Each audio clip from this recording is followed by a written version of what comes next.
I joined the United Methodist Men, we had we had probably at least a half a dozen different groups.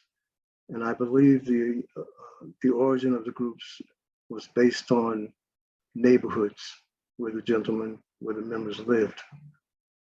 There came a time, and so I was in Group 9, and at one time I was the chairman of Group 9.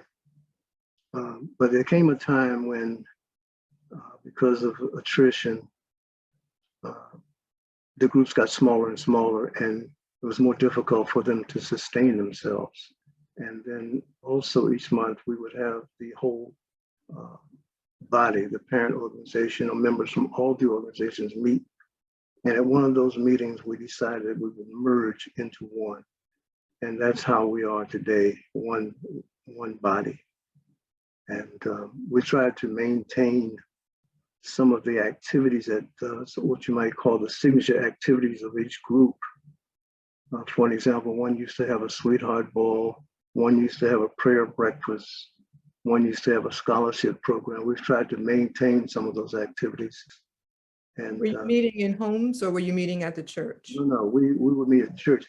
At one time, at one time we did meet at the members' homes, and that's, I always like to talk about how I became involved, and that is, I believe Mr. Richard Nero was the president at this particular time, and the meeting was at another past president's home, Albert Dixon. And so I was invited, and I attended, and I always say that it wasn't necessarily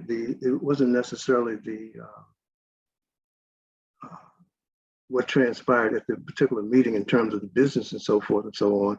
It was the smorgasbord that Miss Gloria Dixon laid out for us that made me decide to join. So I've been active ever since then. And Brother Dixon, who has now passed away, has always been a great supporter of mine, as was Brother Nero and all the gentlemen that past and present have always been very, very supportive. But the purpose of the United Methodist Men is to have men committed to having Christ as the center of their life, what we call the centrality of Christ in your life. And our purpose is to really, well, one of our purposes is to mentor the young men. Some of the men's groups have Boy Scouts groups that they sponsor. And at one time, Asbury did have a very vibrant Boy Scout group. I've been president since 2013.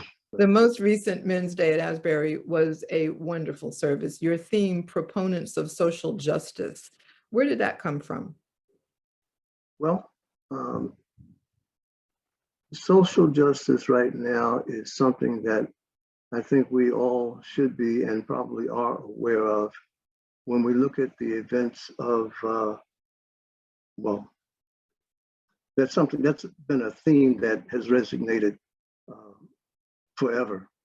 But I think it has come to more of a front burner now when we look at the events of the last 12, 18 months or so, and the things that have happened to people, both from a standpoint of police brutality, some of the even gentrification, all the kinds of things that have impacted the well-being of our citizens. We want to be sure that everyone has equal access to the resources that are available, and that we want to begin to try and get to the decision-making table so that we can be involved in this policy-making procedures so that we know that everyone is treated fairly. And to that end, you had a powerful speaker. You had Reverend Thomas Bowen of the Mayor's Office of Religious and Community Affairs. He said, you choose to use all your powers for good.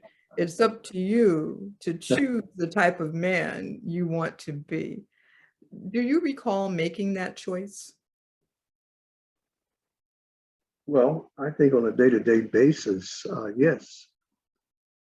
I know for me, I'm about helping others. I think I know that part of my morning prayer is to improve myself and try to help someone else improve his or herself. And so uh, that's a daily drive for me to be better the next day than I was the day before, and to try to help somebody.